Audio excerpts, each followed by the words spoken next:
राजनीति को आप अपनी नजर से कहाँ खड़ा देख रहे हैं?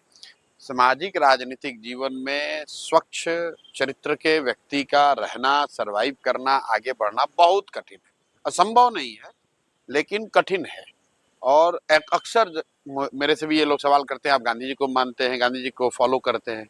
तो मैं कहता भी हूँ कि भाई हम लोगों की आज के दौर में हमारी इतनी चारित्रिक शुद्धता, इतनी ताकत नहीं है कि मैं ये कह सकूं कि मैं गांधी जी को फॉलो करता हूं।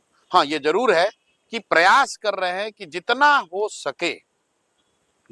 सके उनके बताए हुए रास्ते, उनके बताए हुए जो तरीके हैं उसको फॉलो करें। तो बिल्कुल कठिन है, और मैं ये दावा नहीं करता हूं कि हम लोगों में कोई कमी नहीं है। बहुत सारी कमियां हैं, सीख रहे हैं, सीखने का प्रयास कर रहे हैं, लेकिन नियत ठीक है।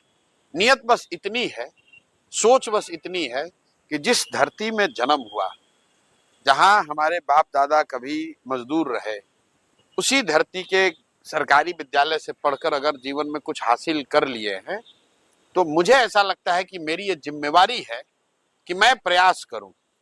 सफलता मिलेगी नहीं मिलेगी इसकी कोई महत्ता नहीं है मेरे लिए। मैं आपको बिल्कुल ये बताऊं, मैं रोज कहता हूं लोगों से कि आप ये चर्चा कर रहे हैं कि प्रशांत किशोर सफल होंगे कि नहीं होंगे।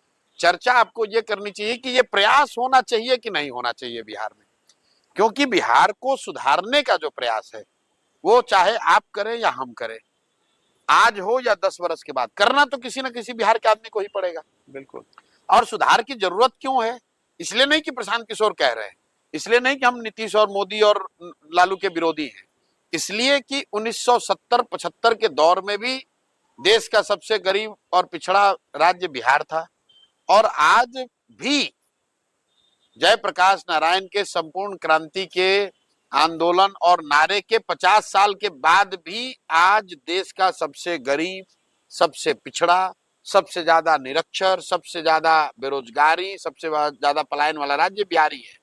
तो परिवर्तन तो, बदलाव तो होना ही चाहिए। अब बदलाव करेगा कौन? तो भाई कोई ना कोई बिहार का लड़का करेगा। मैं समझता हूं कि अगर मेरी हिम्मत नहीं पड़ेगी तो किसकी पड़ेगी।